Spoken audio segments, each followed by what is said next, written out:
itong ating talakayan, umpisahan muna natin dito sa nakita nating post ni Montulfo, mga kababayan. Alam naman po natin na napakainit po ng usaping ito patungkol po dun sa mga pangalan na lumabas.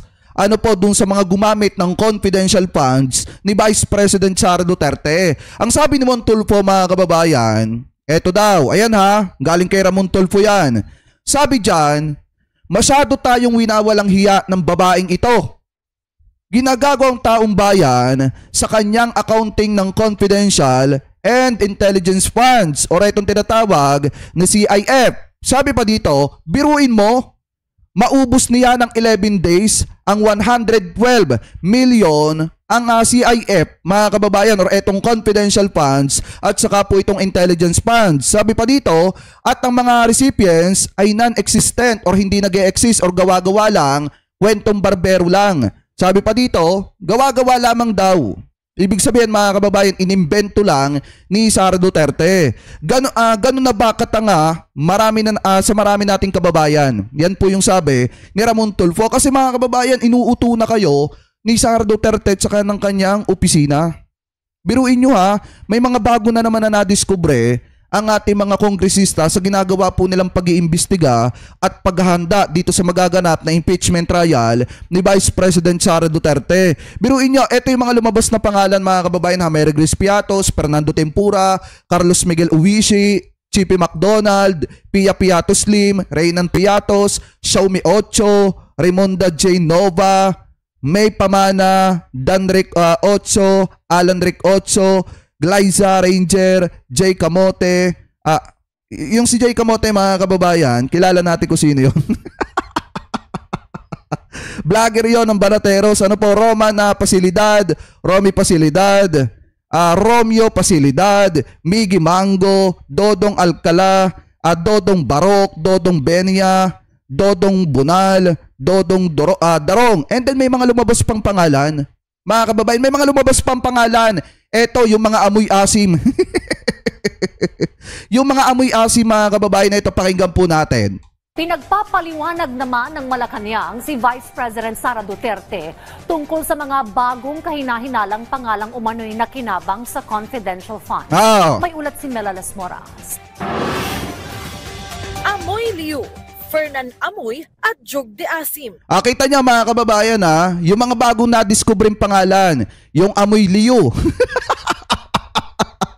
Fernan Amoy, yung Jog de Asim, mga kababayan, yan yung mga pangalan na hindi talaga nag-e-exist. Ginagawa ngang uto-uto.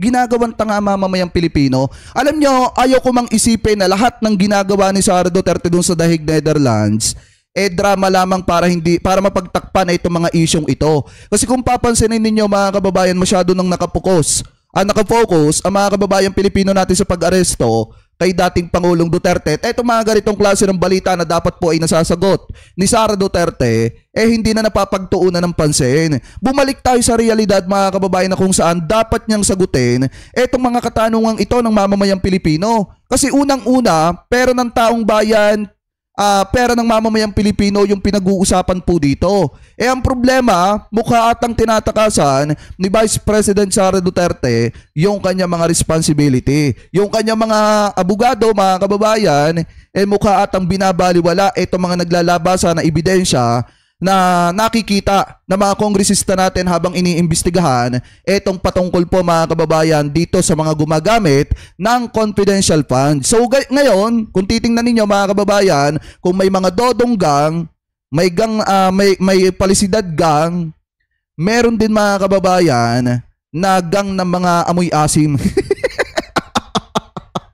Ito ang mga bagong pangalan na nadiskubre ng Kamara mula sa mga acknowledgement receipt ng milyon-milyong pisong confidential funds ni Vice President Sara Duterte noong 2022 hanggang 2023. Bansag tuloy ni House Deputy Majority Leader Paulo Ortega, ito umano ang Team Amoy Asim. Bagamat nakakatawa kung pakikinggan, dismayado ang kongresista ngayong nadagdagan na naman ang listahan ng mga anyay kaduda-dudang pangalan ng mga pinagbigyan ng confidential funds ng Vice President. Ang mas malala pa, wala na naman umanong record sa Philippine Statistics Authority ang mga umano'y bagong miyembro ng Budol Gang.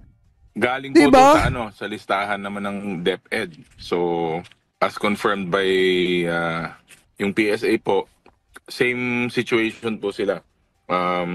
Walang birth certificate, walang marriage, saka wala rin pong death certificate. So, kitang-kita po natin na yung pattern is the same. Pareha po yung sitwasyon nung Mary Grace Piatos, si Miggy Mango, si Jay Camote, saka yung mga iba pong pangalan.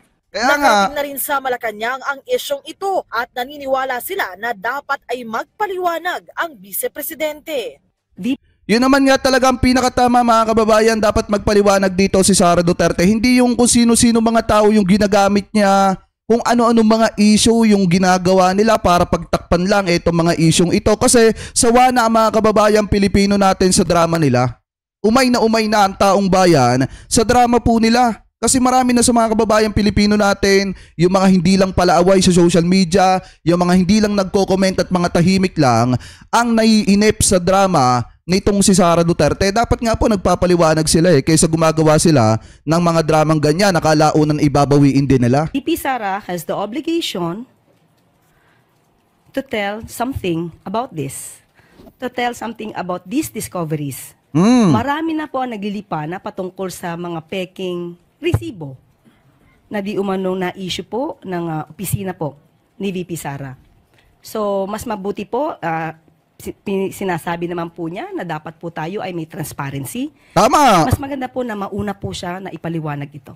Dati nang itinanggi ni VP Sara na may irregularidad sa naging paggamit nila ng confidential funds. Pero sa ngayon, patuloy ang pagsiyasat ng Kamara ukol dito bilang bahagi na rin ng kanilang paghahanda sa impeachment trial sa pangalawang Pangulo. Para kay Ortega, malaking tulong ang mga bagong ebidensyang nakalap nila para mapalakas pa ang kaso. Sa panig naman ng House Prosecution Panel, umaasa silang masisimulan na ang paglilitis sa lalong madaling panahon. Sabi ni House Minority Leader Marcelino Libanan, isa sa mga prosecutor ng Kamara, kapag umaksyon na ang Senado, patunay lang ito na hindi kinukonsinti ng gobyerno ang anumang maling gawain. Kaya sana'y umarangkada na ang paglilitis sa lalong madaling panahon. Kasi mga kababayan, sa totoo lang ang ginagawa kasi ng kampo nitong si Sara Duterte, gumagawa sila ng drama para makakuha ng simpatsya sa mga kababayang Pilipino natin. At kapag umusad na yung impeachment trial, mas madali nga naman sa kanila na gumawa ng kaguluhan kung sakali na itong si Sara Duterte ay mapatunayan na talagang nagkasala, mga kababayan, at hindi naging maingat sa paggastos ng pera ng mamamayang Pilipino. Kita nyo kung paano gawing utu-uto ni Sara Duterte ang gobyerno natin. The more na gumagawa sila ng mga pangalang ganyan at the more na nag-iimbento sila ng mga tao na pinapagamit nila ng confidential funds. So ngayon, ang tanong, saan napunta ang pera ng mamamayang Pilipino? Bakit sa ganitong klase ng usapin tahimik ang ating vice-presidente at tila nakapokus na lamang sa kanyang ama? Ano po, dahil kung tutusin, tinanggap na naman ni Sara di ba nagbitaw na siya ng pahayag, tinanggap na niya na hindi na makakauwi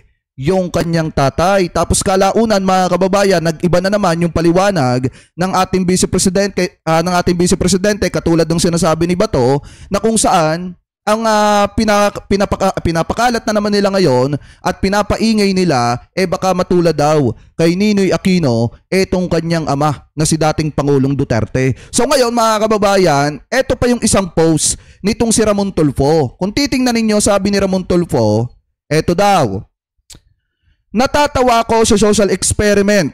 Yan yung sabi dito mga kababayan. Natatawa ko sa social experiment na ginawa ko. Kapag sumusulat ako tungkol sa chismis at tungkol kay Sara, ay pinuputakte ako ng comments.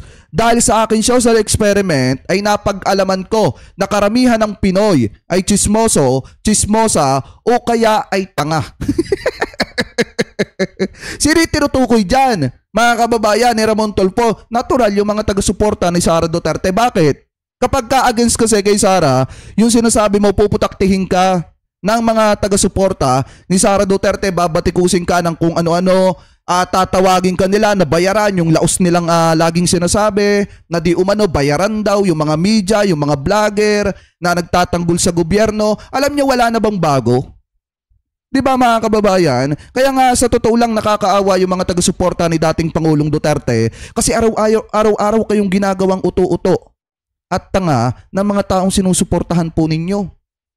Araw-araw kayong pinagmumukhang uto-uto. The more na naniniwala kayo, kahit alam nyo naman sa mga sarili nyong minsan hindi nakapanipaniwala, ginagawa nyo ding tanga yung mga sarili po ninyo. Pasintabi po hindi ko po nilalahat. Pero yung karamihan po kasi dyan, ganun na nga mga kababayan. Dahil nga kapag ka-against kay Sara, kahit tama naman yung sinasabi ng mga pro-government na vlogger at yung mga media na nagpo-post mga kababayan, sasabihin nila bayaran. Sasabihin nila binabayaran ng gobyerno kahit hindi naman. Diba? Alam nyo, sa totoo lang, yung mga taga-suporta ni Vice President Sara Duterte at ni dating Pangulong Duterte, yung mga DDS dyan, magising na po kayo. Ginagawa lang kayong uto-uto ng mga taong sinusuportahan ninyo. Kahit alam nila na hindi na makakabalik ng Pilipinas si dating Pangulong Duterte, pinapaasa pa rin kayo. Tapos ang pinakamasaklap dyan, inililihis ng inyong mga taong sinusuportahan yung totoong dapat pag-usapan, which is yung kanilang pananagutan at yung obligasyon nila na dapat nilang sagutin dito sa mga paglulustay nila ng pera ng mamamayang Pilipino. Huwag na kayo magpabudol. Budol na kayo. Diba, payag ba kayo? Araw-araw kayong binubudol ng mga taong sinusuportahan nyo. Kaya nga next time, doon sa mga taga-suporta ni dating Pangulong Duterte, much better, tingnan nyo rin yung mga ebidensya na lumalabas patungkol kay Sara Duterte at baka magising kayo sa ginagawang pang-uuto sa inyo. Comment below na lamang po kung ano po masasabi nyo hingil po dito sa di umano mga bagong pangalan na lumabas sa confidential funds mga kababayan, or yung gumamit ng confidential funds na kung saan mga amoy asim. kung may dodong gang, may pasilidad gang, meron ding amoy asim gang mga kababayan. So comment below na lamang po kung ano po masasabi nyo hingil po dyan.